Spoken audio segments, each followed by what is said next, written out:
O sacrifício da cruz já inicia na eternidade. Porque na eternidade Jesus decide descer à terra. Ele decide despojar-se do seu trono. Ele decide abrir mão da glória pela humanidade. Por que, pastor? Porque a humanidade havia se corrompido. O pecado ele já tinha tomado conta de toda a terra. E o homem em si passa a ser escravo do pecado, passa a ser dominado pelo inimigo, pelo adversário. E era necessário alguém resgatar de volta. E a missão de Jesus era resgatar a humanidade.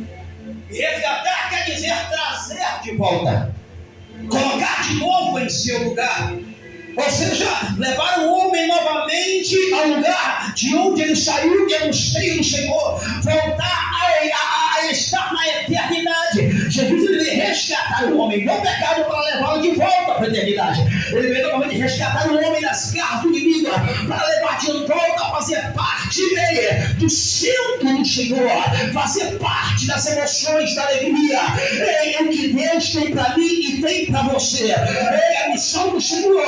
Ela não terminou. Através do Espírito Santo, ela ainda prossegue através da igreja. A missão hoje é minha, a missão é sua. A missão é nossa de levar a palavra, de resgatar o oprimido, aquele que está escravizado, amarrado nas garras do diabo. A missão, ela é nossa.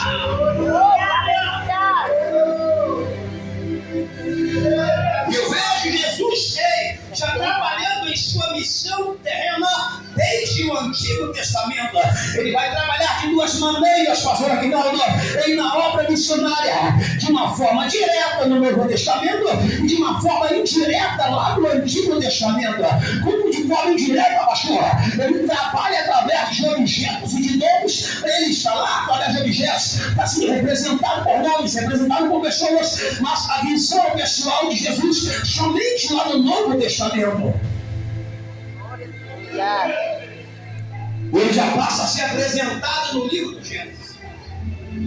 No capítulo número 3, ele é aquele que esmagará a cabeça da serpente. Ele está sendo apresentado como aquele que vai esmagar a cabeça do diabo. No capítulo número 6 de Gênesis, ele é apresentado como uma arca de refúgio e de salvação para aqueles que creem na palavra do Eterno. Que possa dar glória, por favor, glorifique e exalta o nome dele aqui nesta noite, que se faz presente aqui nesta casa. Levado engrandecido, é uma missão do Senhor. Ele quer no capítulo 22 de Gênesis, o texto vai dizer que ele é apresentado como um cordeiro que é providenciado para Isaac. É o cordeiro da providência. Ele, no lugar de Isaac, o Senhor providencia o cordeiro. Louvado seja o nome santo daquele que vive e que reina para todo sempre. Mas no capítulo 28, ele é a escada de Betel. Louvado seja o nome santo de Jesus. E essa afirmação está lá em João, capítulo de número 1. Louvado seja o nome do Senhor. Aonde o Senhor vai dizer: eis que a partir de hoje vós vereis os céus abertos e anjos subindo e descendo sobre o Filho do Homem. Eu quero afirmar algo para você aqui nessa noite. A escada de Betel, ela se faz presente na casa. Quem pode adorar agora?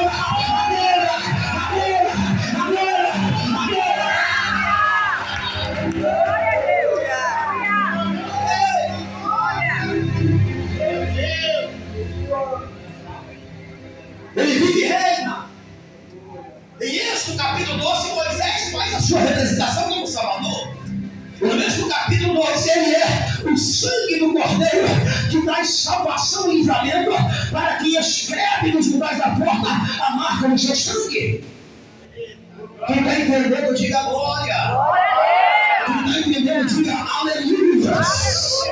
Fora as representações indiretas, como fogo e como nuvens de glória no meio de um deserto. Louvado seja o nome daquele que vive e que reina para todo sempre. Aleluia. Ei, no livro de Levítico, ele é um holocausto preparado para o sacrifício, para perdão dos nossos pecados. Louvado seja o nome santo de Jesus. Ei, no livro de Números, louvado seja Deus, capítulo número 21, verso de número 4, o texto relata bem claro que ele é a serpente ardente para dar vida àquele que estava condenado à morte pela mordida das serpentes lá no meio do deserto. Este relato João vai confirmar no capítulo número 3, verso 14, dizendo que o Messias, ele é a serpente de metal, que hoje está em nosso meio, e quem olhar para ele, olhar para nós, ele não está condenado.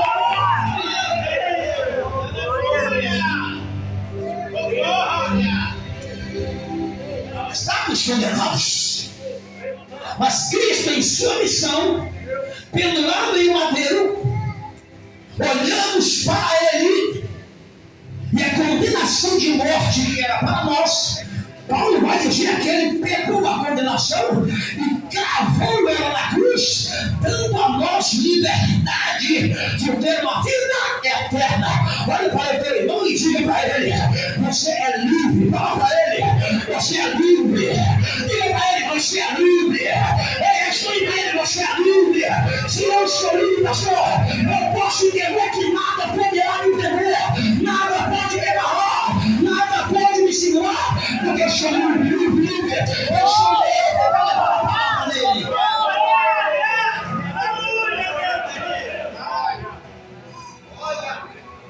No livro de Josué, capítulo 2, ele é o filho de escarlate que guarda uma família e que muda a história de uma prostituta.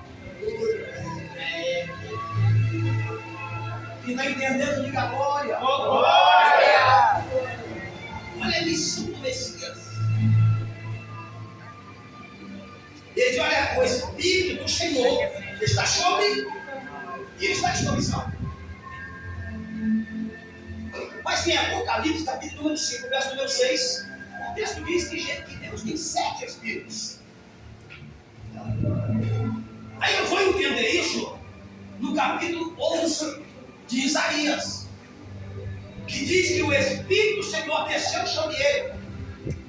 Espírito de sabedoria, Espírito de conhecimento, Espírito de entendimento, louvado seja o nome do Senhor, Espírito de força, Espírito de temor e Espírito de conselho.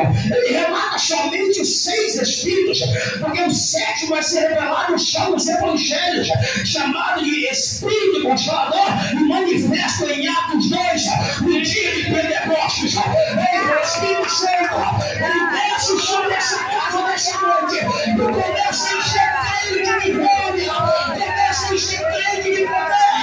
Aleluia! Louvado seja teu nome. O capítulo 9 de Isaías, ele é chamado de maravilhoso, conselheiro, Deus forte, príncipe da paz, e ele é Pai da eternidade.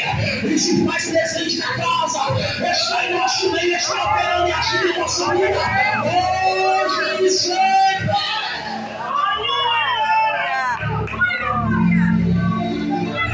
Capítulo 53, ele é apresentado como cordeiro mudo que vai ao matadouro sem formosura e sem ter aparência. Louvado seja o nome santo do Senhor. Malaquias capítulo 3 vai declarar que ele é o fogo moríveis e é o sabão dos lavandeiros. Rabando de canta lavandaia, maestro de canta lavandaia séria. Ei, os evangelhos sinópticos vai relatar o Messias, ei, como o Filho de Deus. Ele, tanto Mateus quanto Marcos e quanto Lucas, faz a mesma declaração: é o Filho de Deus. Mas o apóstolo João, ele faz questão de ir mais além. Parece que ele vê as coisas espirituais mais profundas. Quem está entendendo aí, diga glória. Quem está entendendo, diga aleluia. Em seu primeiro capítulo, João vai dizer que ele é o Verbo encarnado em pessoa. No início era a palavra, e agora ele faz nomes e faz Deus em nosso meio para manifestar a sua glória. Aleluia! Glória! Louvado seja teu nome. Verso 29, ele vai dizer Agora não é mais o apóstolo João, é João Batista, missionário, dizendo: eis aí o Cordeiro de Deus que tira o pecado do mundo. João Batista, ele é o Cordeiro de Deus, na história relatada pelo apóstolo João. Louvado seja o nome santo do Senhor. No capítulo de número 4 de João, em diálogo com uma mulher, ele vai declarar que ele é o Messias e que ele tem água viva, que quem beber dela no seu nome vai se jorrar na fonte para uma vida eterna. Quem quer beber essa água de glória? Quem quer beber essa água? Quem quer beber essa água? Deus está levantando missionários.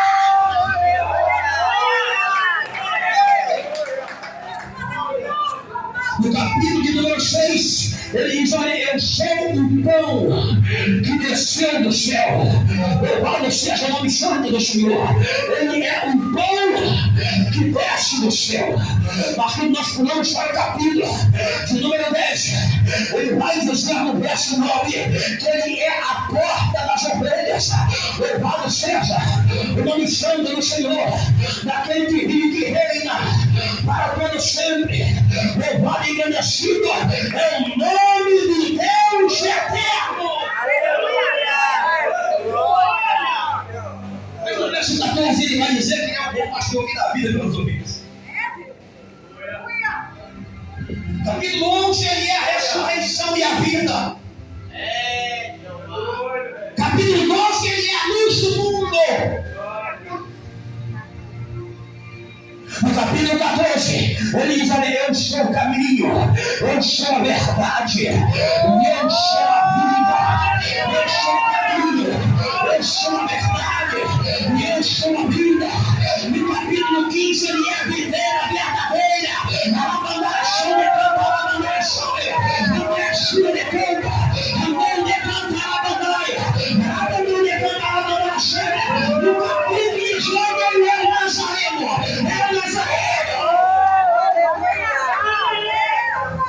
Quem está entendendo, diga glória.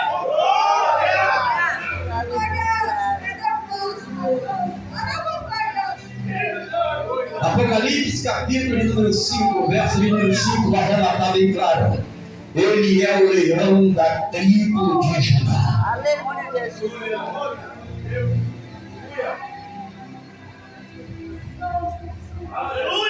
E no capítulo 21, ele vai dizer: olha, eu sou o Alfa, eu sou o Ômega, eu sou o início e também sou o fim de todas as coisas. Glória a Deus! Aleluia! Conheço Jesus no Antigo Testamento, conheço Jesus no Novo Testamento, mas ainda a humanidade não compreendeu qual é a sua missão. A humanidade ainda não entendeu qual é o seu chamado. Ele conhecer somente quem é Jesus não vai adiantar. Conhecer somente quem é Cristo não vai adiantar. O negócio é seguir os seus ensinamentos. O negócio é andar em tua presença. O negócio é fazer a tua vontade. Conhecê-lo somente não é o suficiente. Às vezes nós conhecemos através da palavra, mas ele diz: olha, não adianta somente conhecer a minha palavra. Bem-aventurados são aqueles que guardam a minha palavra. Bem-aventurados são aqueles que obedecem aos meus ensinamentos. Em todas as suas manifestações, desde a eternidade até o Apocalipse, ele vem nos ensinando a ser servos de verdade. Ele vem nos ensinando a ser cristãos de verdade através do seu testemunho.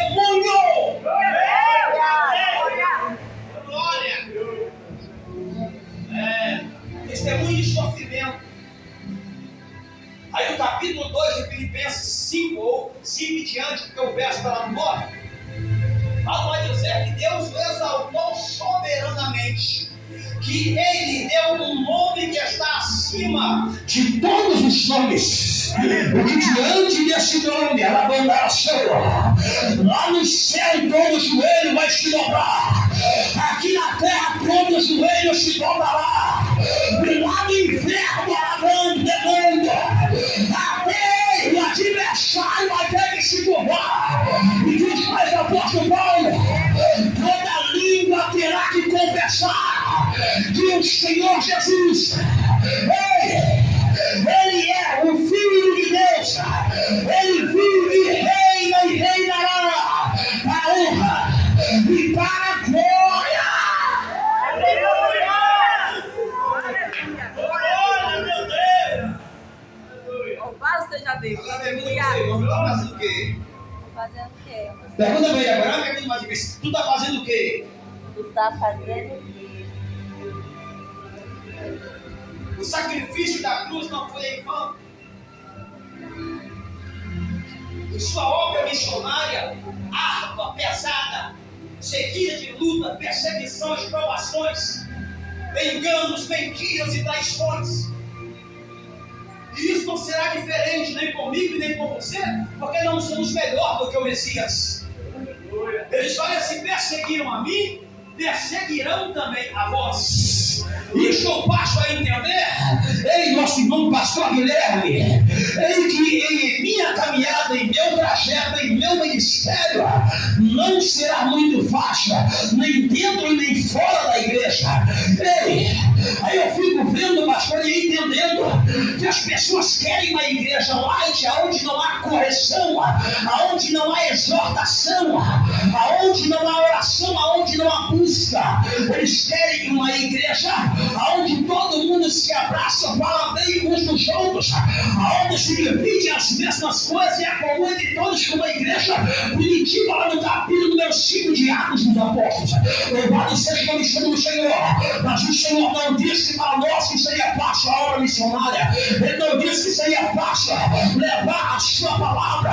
Louvado seja a missão do Senhor.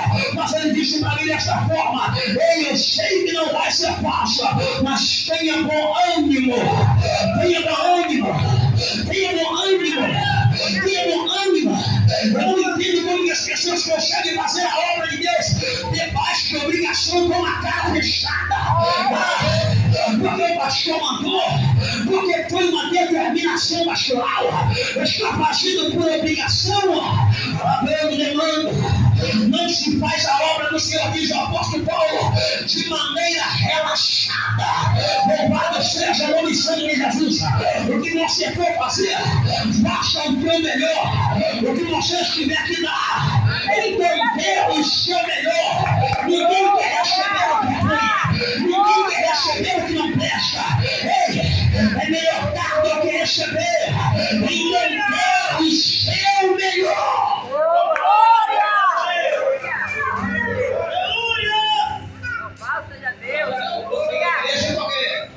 Não me convidaram para o grupo dos varões. Eu vou sair da igreja porque selecionar as mulheres para cantar na festividade e me deixando fora. Eu vou sair porque não me reinstalaram no ministério de louvor.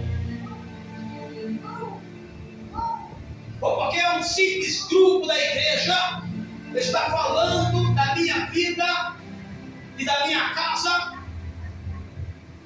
Eu vou sair da igreja porque o pastor só quer que eu fique na sala das crianças, ou somente fico na portaria, não me dá oportunidade para pregar, não me dá oportunidade para louvar, não tem oportunidade da igreja não ser embaixo dela. Aleluia! Olha! Quem está entendendo, diga glória! Glória!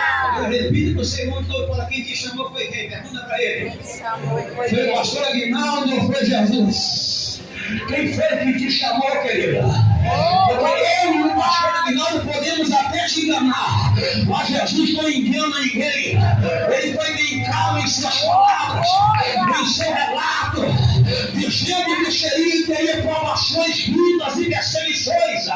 Ele disse dessa forma e dessa maneira, mas tem pessoas que parecem que fazem vista grossa diante da palavra e não aceitam uma correção do Senhor. Ei, e a primeira prova ele é reprovado. Aleluia! Olha para o teu irmão e diga para ele, não faz missão. Fala para ele, não faz missão. Não faz missão. Sem primeiro receber a missão. Aleluia. E tem gente que entra na igreja hoje já quer fazer de qualquer maneira.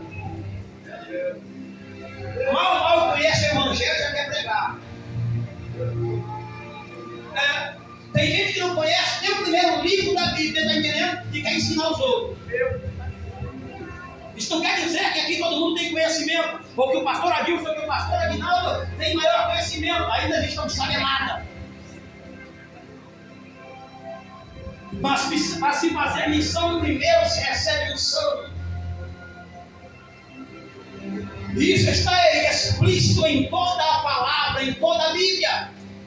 E o maior testemunho desse relato nós acabamos de ouvir através da boca do profeta Isaías, dizendo que o Espírito do Senhor está sobre o Messias. Aí como se resolve alguma coisa se não tem Espírito de sabedoria? Tem gente que não sabe nem conversar na igreja. A resposta está na ponta da língua para poder agredir o irmão. Tem gente que é tão inteligente nessas coisas que ele não precisa pensar o que vai responder. Parece que ele já vem com a resposta preparada para ofender quem está dirigindo com a palavra. Papai. Tu está entendendo aí? Como tem espírito de sabedoria, como tem espírito de inteligência, como tem espírito de conhecimento. E nem todos esses espíritos Deus dá para o homem. O espírito de fortaleza gera força física e espiritual. Aí você vai lá no Antigo Testamento, no livro de Juízes, nós vimos o texto dizer que o Espírito do Senhor se apoderou de Sansão. É o espírito de força que está se apoderando, e com uma queixada de jumento ele vai matar 1000 homens de uma vez. Aí eu vou lá para o Novo Testamento, Jesus pregando em Samaria, eles afrontam ele, colocam para fora. O texto vai dizer aqui, João, o seu irmão vai dizer: Senhor, quer que nós pedimos do céu fogo, mate todos eles? Eu imagino se esses homens recebem o espírito de força naquele dia, não ia ficar ninguém vivo nem de pé. Deus, ele dá a cada um segundo a vontade dele, a sua busca. Nem tudo que você pedir, você vai receber. Tem pessoas que receberam espírito de força, ele vai matar o teu próximo, ele vai matar o teu irmão,